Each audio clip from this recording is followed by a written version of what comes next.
تخيلوا انكم دخلتوا بيت مليان بالنباتات الخضراء الجميلة وجو المكان كله مريح ومليان طاقة إيجابية.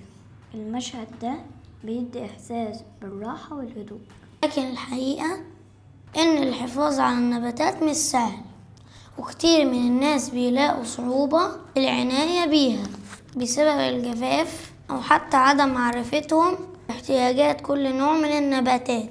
الإحصائيات بتقول إن أكتر من 30% من النباتات المنزلية بتموت بسبب الري الغلط، سواء كان زيادة عن اللزوم أو نقص شديد، وده بيخلي ناس كتير تتردد قبل ما تفكر تزرع في بيتها خوفا من إنها مش هتعرف تعتني بالنباتات بالشكل الصحيح.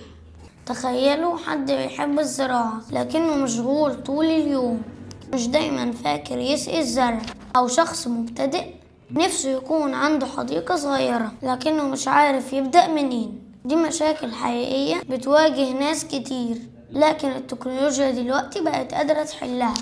احنا فريق جرين مايند من تيكاتك أكاديمي. أنا إبراهيم حسني. وأنا مروان عبد الرحمن. أنا ياسين عنتر.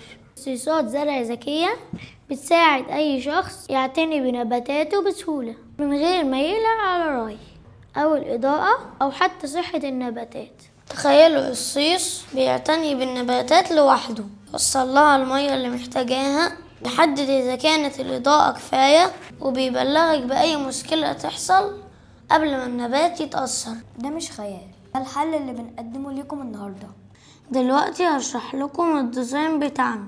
احنا فاصلين جزئية الهاردوير بعيد عن الزرع. عندنا كل زرعة متقسمة في علبة لوحدها، كلهم محطوطين في غرفة مقفولة عليهم.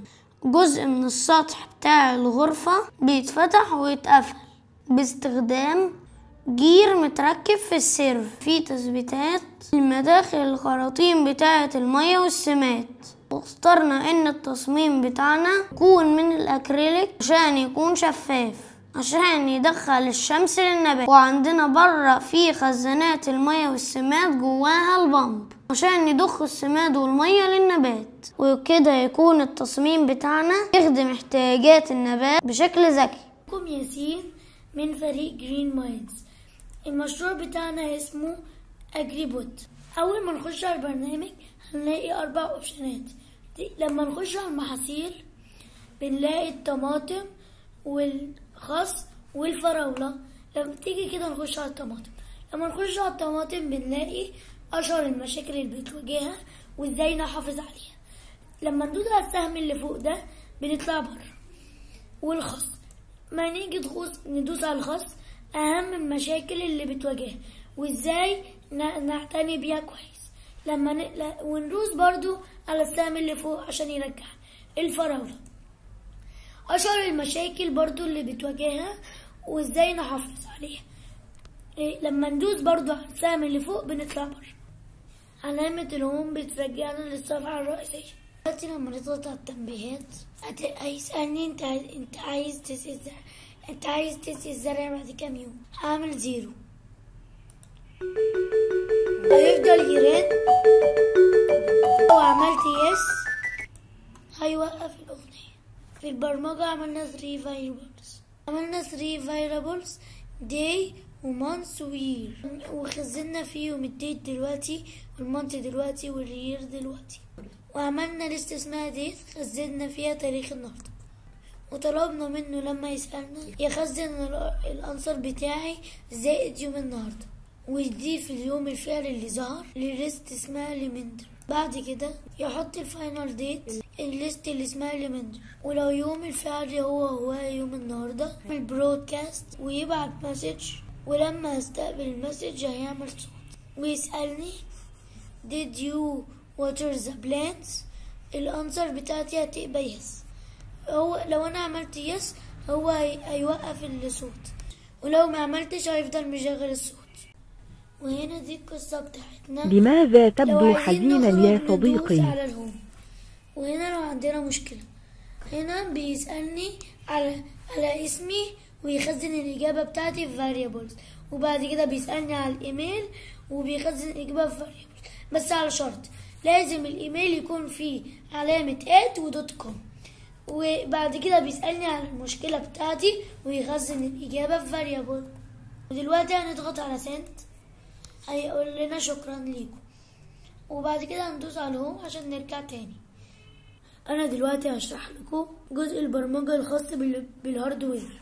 في البداية حطينا LCD، حطينا سنسور بيقيس الرطوبة. لو التربة كانت جافة البامب تعمل أون، ولو التربة كانت رطبة البامب تعمل أوف. لو اليوم الفعلي بيساوي يوم النهاردة يشغل بامب السمات ويطفيها لو مش نفس اللون.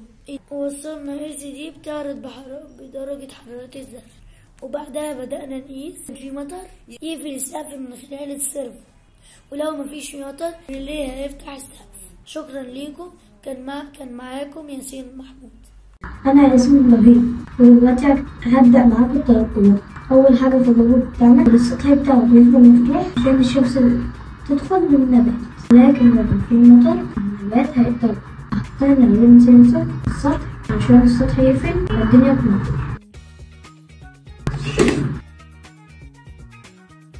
عندنا في مكان زرع كل النبات محطوط عليه سويل منشر سنسور.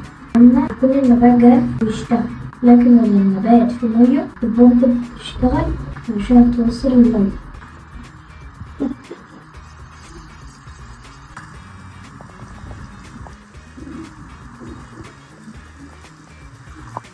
وعندنا درجة الحرارة بتكون ظاهرة على LCD عشان نتابع درجة حرارة النبات. سمارت أجري بوت مش مجرد قصيص زرع، ده مساعد ذكي لكل محب للزراعة سواء كان محترف أو مبتدئ، عشان يخلي العناية بالنباتات أسهل وأمتع من أي وقت فات. تخيلوا عالم كل بيت فيه نباتات خضراء صحية، ما حد يقلق على ريها أو العناية بيها. ده مش مجرد حلم، ده واقع ممكن يتحقق. التكنولوجيا الذكية اللي بتساعدنا نحافظ على البيئة ونخلي زراعة النباتات جزء أساسي من حياتنا اليومية. مع سمارت أجري بوت كل زرعة هتعيش بصحة، وكل بيت هيكون أخضر أكتر. شكرا ليكم.